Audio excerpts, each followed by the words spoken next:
You are looking at Julian's pronunciation guide, where we look at how to pronounce better some of the most mispronounced words in the world, like this other curious word. But how do you say what you're looking for today?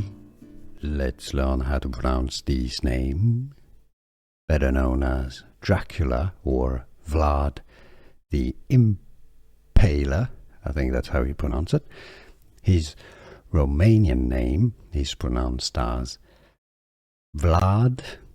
It's pretty similar to English. Tepes. So Tepes.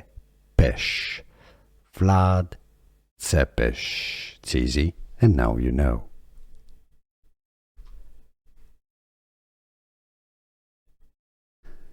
Here are more videos on how to pronounce more confusing words and names too many mispronounced. Like this video if you found it useful. I appreciate your support. I'll see you soon, and thanks for watching.